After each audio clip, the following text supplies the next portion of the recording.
A warm welcome. You're tuned into Eye on Africa. I'm Rochelle Ferguson-Bi. These are the top stories on the continent.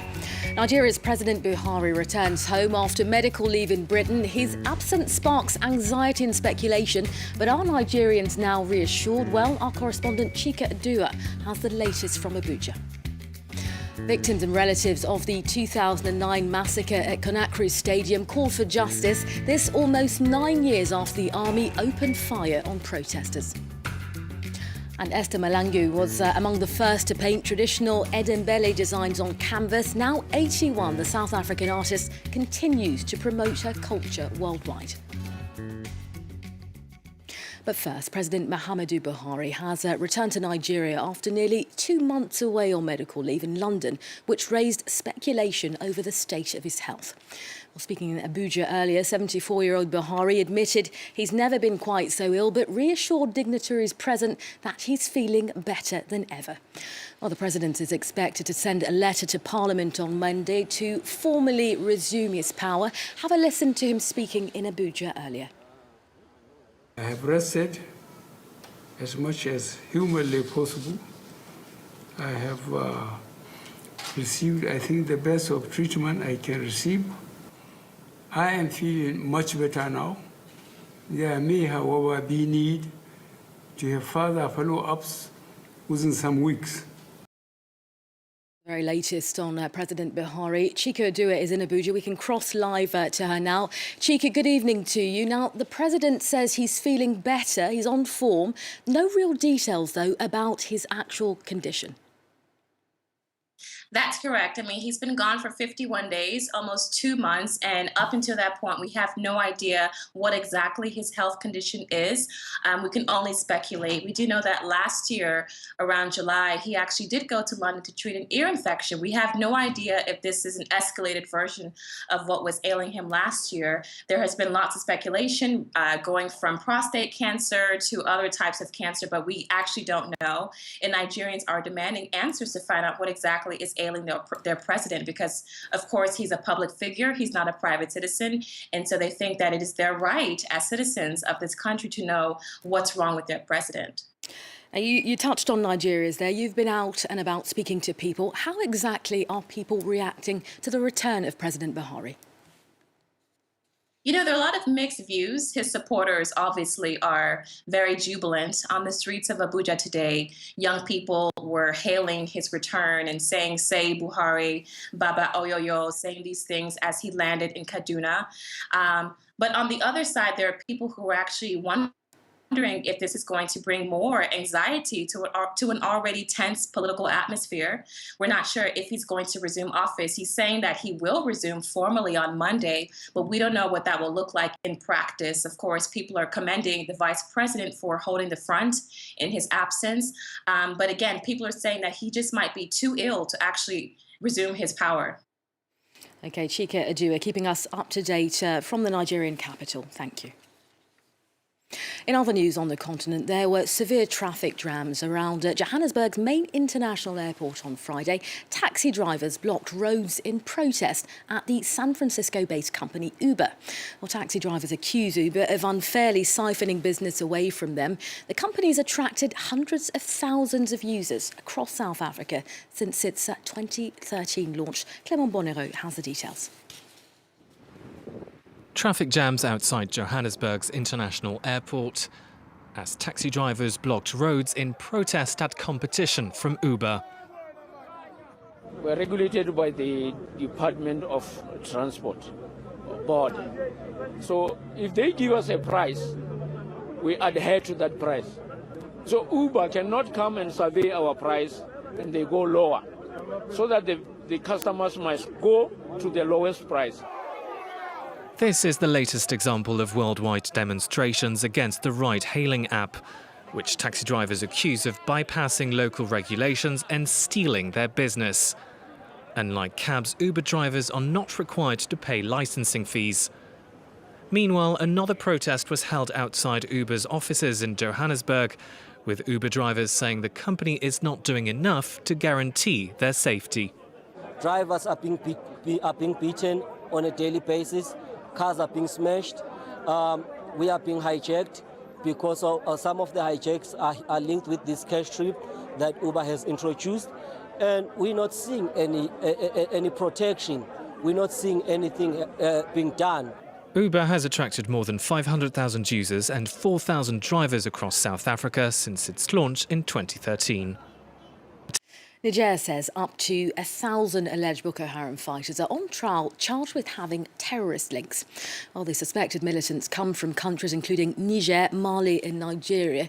According to one UN report, jihadists killed almost 200 civilians in the Diffa region between 2015 and 2016. The closed-door trials are expected to last for several months now. Next, we're all familiar with web addresses that end in .com, but on Friday, the African Union launched .Africa. The continent now has its own digital identity. Over the coming months, Africans who want to register a website will be able to apply for a .Africa domain name. Well, Sub-Saharan Africa has one of the lowest rates of internet penetration in the world. The AU, though, has vowed to increase broadband internet usage by 10% in 2018. The families of victims who died in the 2009 massacre at Conakry Stadium say they want swifter justice.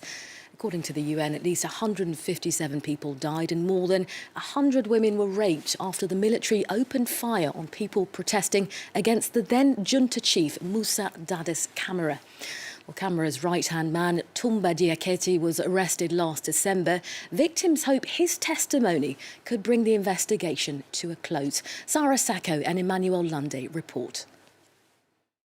For more than 7 years, Asma'u Diallo has supported the victims of the 2009 September 28 massacre. Every year that goes by without any sign of a trial starting is a heavy burden for the families, says this activist. She also disappeared.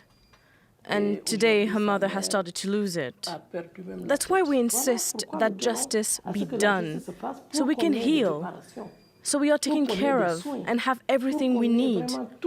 And above all, we want our dignity. Muhammadu lost a parent in the massacre and he's losing his patience. 7 years is too long. In this case, we know who the guilty party is. They're there. It makes you revolt in more than one way. The victims are now waiting for the extradition of Toumba Diakité, one of the accused, arrested in Senegal in December. The Guinean Organisation for the Defence of Human and Citizens' Rights has joined the victims as a civil party. We thought we had made a big leap forward, but we haven't seen any outcome for the moment. If we see that the trial cannot take place in Guinea, we'll be forced to fall back on international justice. The Guinean authorities insist that the procedure is ongoing and that a trial will be held soon. When Mr. Diakité is extradited, he will be interrogated by the investigating magistrates. There are 3 who will draw the conclusions. Of course, we are looking to close this case. If everything goes well, the trial will take place in 2017. Almost 450 victims and their families make up the civil parties. And finally, her ancestors used dung and soil to colour their homes, but artist Esther Mahlangu was one of the first to paint traditional Ndebele designs in bright acrylic on canvas. Now aged 81, the internationally recognised South African has every intention of continuing her work to preserve and promote her culture. Internationally renowned for painting in her signature Ndebele style, 81-year-old Esther Mahlangu has no intention of slowing down. She started painting when she was just 10 years old, a tradition passed down through generations of Ndebele women. Her skills have since taken her around the world. When I returned, I went from door to door, encouraging people to send their children to me to learn to paint. A lot of them showed a lot of enthusiasm. They will only come in the afternoon, after school. Now some of them have become really good. Her forebears used only dung and soil to colour their work, which adorned their homes. But Esther was one of the first to start painting these traditional designs in bright acrylic paints and on canvas. When the art that decorated her home was noticed by French art researchers, she was invited to put on a show in France in 1986. When I got there, I was surprised to see a replica of my house there. They had built exactly the same house for me to paint. But it didn't have thatch on the roof, it had an aluminium roof. It even had the courtyard in front. It was exactly the same house. Esther was the first African and the first woman to be invited to participate in a prestigious art car collection in 1991, keeping tradition alive in innovative ways. It feels wonderful. As a people, we must learn to appreciate our traditions. What I don't want people to exploit our culture. People must learn from each other. That's what I want. Esther remains a leader in preserving and promoting African art and culture.